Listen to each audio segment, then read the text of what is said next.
So, Pete, have we got any questions? Oh, good. They've been coming in thick and fast, actually. Oh, good. Thick and fast questions. They'll all be way too hard and I can't answer them. Yeah, let's hope none of them are algebra. Well, I'll try and get some of the more serious questions first. What is a low budget for Jan? What is low budget for you? Well, Jippo was 50,000. Right. And that was, we only paid what we had to pay for. It was everybody's first film, apart from the actors, really. It was a lot of crew were doing it for a higher credit than they would normally get. The typical sort of micro budget in that sense. And Ruby Blue was £320,000, but 60,000 of that was for a print. Right. Which was a waste of money. Right. Because we ended up actually having a cinema release with that film, which is fabulous. But by the time it had finished its run, we'd screened in 68 cinemas and only 2 had insisted on the print. Right. So it had been digital all the other time. And interesting, I'd shot all my short films I'd shot on film. All my features I've shot digitally. Right. I don't have this snobbish thing about film. Yeah, and I have a wonderful cinematographer, Ulla Birkland. He's just won a fellowship actually with the Arts Fellowship in Cinematography or something, and he's fabulous. And we paid everybody on Ruby Blue. Everybody was paid. Obviously, Bob Hoskins' fee was a huge portion of our budget. So if you take that out of the picture as well. And that was shot over 17 days. And the calling was very similar. So what was the budget of Ruby Blue? Sorry, I didn't... It was 320 minus 60, so it was £260,000. Right. Yeah. Okay. And union rates. So the calling ended up being very similar. To get it in the can, we had spent £250,000 getting the film in the can. And again, everybody was paid. And of course, we then hit a world recession after we shot the film. And normally we would plan to raise the finance to finish it after we'd shot it with a tiny budget.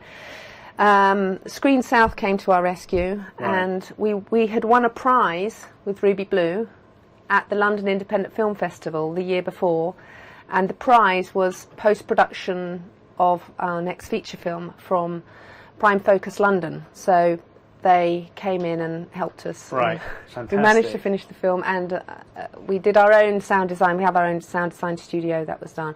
Our edit suites we have at Nave. So, so any other questions, Pete? Yeah, we do. 2 more and then we'll wrap it up. Okay, all right, we'll do. There's been a few questions about the script. People want to know how long does it take to hone a script, and how long does it take to go from the initial idea to the finished shooting script? So how do you approach the script from idea to finished shooting script and honing? And that's a bit of a piece of string question, isn't it? Well, ideally, if I ever got development money to develop a screenplay, I'd like to spend 6 to 8 months writing a screenplay. Just for one moment, I mean, you're kind of perfectly situated where you would think that you would normally get development money from the Arts Council, and even you are struggling to get money up front to actually develop a project. Well, The Calling is the first one that we've had development money. We've had development from Media, UK Media, which is the European Development Agency. They came in with The Calling and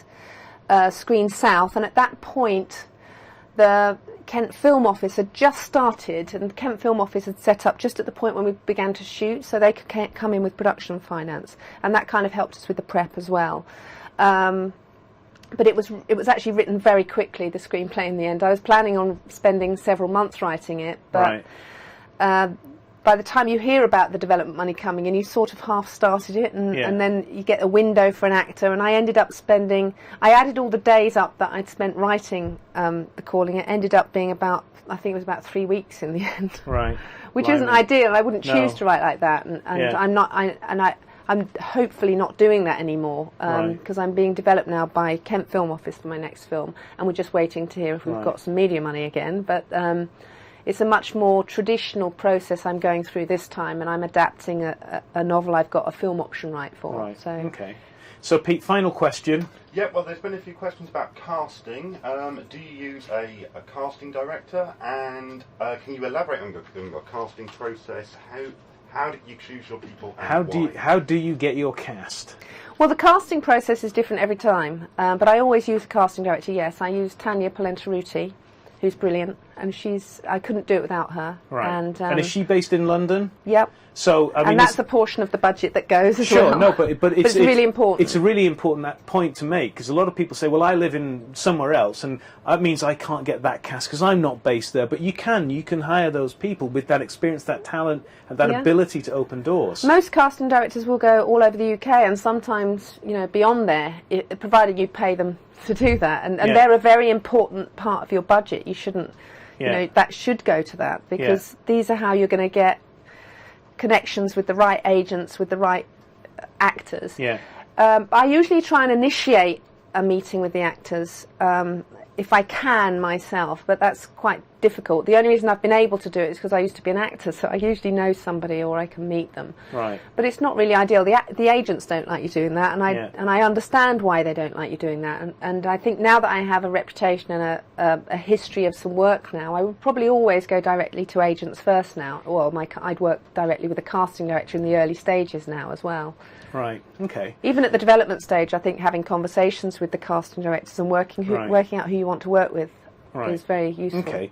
Well, we'll just bring it to a close now. I'll ask you the question I ask everybody. What advice would you offer a new filmmaker, an emerging filmmaker? If you had a nephew who lived down the road and you had 1 minute to say this, what would it be? I'd say go and make a bunch of short films first to find out if you have a skill to do it and if you're any good at it, if you want to be a filmmaker. You have to be passionately wanting to be one, because you will have a life of poverty. It will be hard, and if you have dreams of making lots of money and stuff like that, forget about it. There's a tiny portion of filmmakers, both this side of the Atlantic and over the sea, who make decent money from it, and that's always been the way. But I would actually say open your mind to other roles within a film unit, because it's very prosaic to just think about directing or producing. I mean, there's wonderful roles that are actually quite well paid as well. Production design, I always think, is one of those. Special effects now. I mean, if you're a bit nerdy, you don't want to be a director. You want to be going and doing visual effects. You know, the clever stuff that you can earn money from. Editing, which is kind of almost like a second director, really. I mean, it's so important. Yeah. Okay. Well, listen, Jan, thank you so much for joining us. Your film opens this weekend. I assume it's touring the country as well with David, our good friend at Guerrilla Films. Yes, absolutely. We actually pinpointed David. We didn't do a distributor screening. Right. We asked David if he'd take the film, because he's such a special person. Yeah. And we really like him, and we've seen him on the circuit for years, and he's very, very careful about choosing small British films. So we asked him. We thought he might say no, so we were absolutely delighted when he said yes. And it's been working out really well. We've got an exclusive deal with Picture House for the first couple of months, Picture House cinemas. So if there's one near you in the UK, and then we're rolling out to other art house cinemas right through till the end of the summer, probably. Right. And we're hoping to have David on the show possibly next week, maybe the week after. And he is, of course, in the Guerrilla Filmmakers Pocketbook, which you're in as well, where you offer plenty more tips and stuff. I've got the yellow one, the old one. Still got the yellow one on my bookshelf. Come on the show. I have to give you this one now. Yes, so that's my other advice. Buy the Guerrilla's Handbook. Buy the Guerrilla Filmmakers Handbook. Yeah. Well, thank you very much for coming on the show. Thank you for doing such an excellent interview in the book as well. And good luck with The Calling. And if you get a chance to see it, do so.